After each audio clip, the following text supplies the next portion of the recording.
I'm Jennifer Angel. These are your stars at Gemini.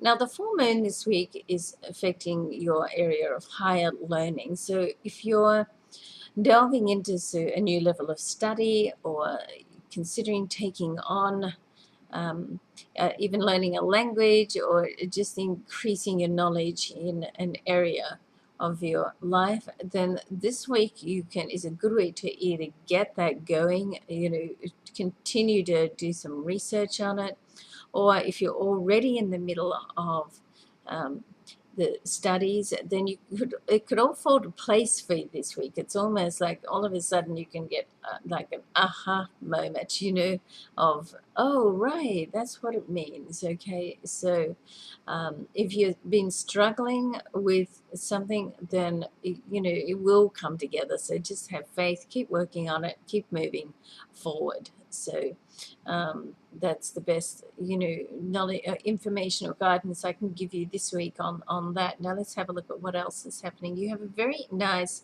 connection between the sun and Jupiter, and Jupiter being in your sign. There's a couple of things that are really affecting you strongly this week. So let's look at the sun and Jupiter first.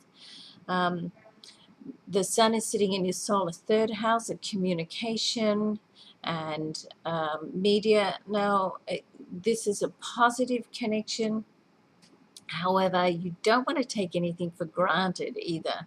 You want to focus on the details. So, Jupiter can sort of have you out there with a big vision and, looking at the big picture and looking sort of forward, which is all very great. But you need to focus on the details and focus on communicating correctly and clearly, particularly as your ruling planet Mercury sitting in your third house of communication is also retrograde still at the moment, I should say, not also, right through to August the 8th.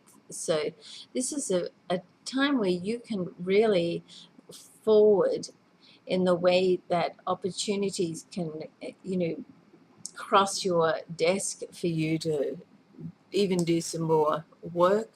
Um, uh, and which can bring in some more finances, but you really got to communicate. You can miss it all or mess it up by just not watching the details. So be careful about that, because it is all there for you, but you're going to have to also be a little bit proactive and reach out for the opportunities.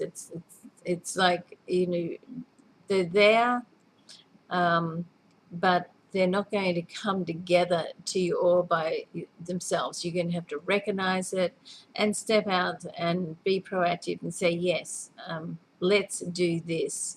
Don't wait for someone else to organize you, is a good way to sort of think about it. Use your initiative.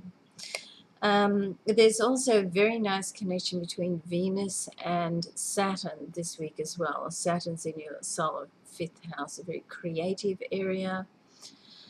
Also, good time to network and to get together and for teamwork. So it's a good time to build relationships. And if you've had relationships that have had some issues, it's a good time to try and mend some faces as well. So, mend some issues as well. So, but let's not forget, once again, Mercury is still retrograde. Okay, so with any communication, watch the details, make sure that you're sensitive to what's going on around you, and always be diplomatic. Love that word. Okay, have a great week, Gemini. I'm Jennifer Angel. Thanks for watching.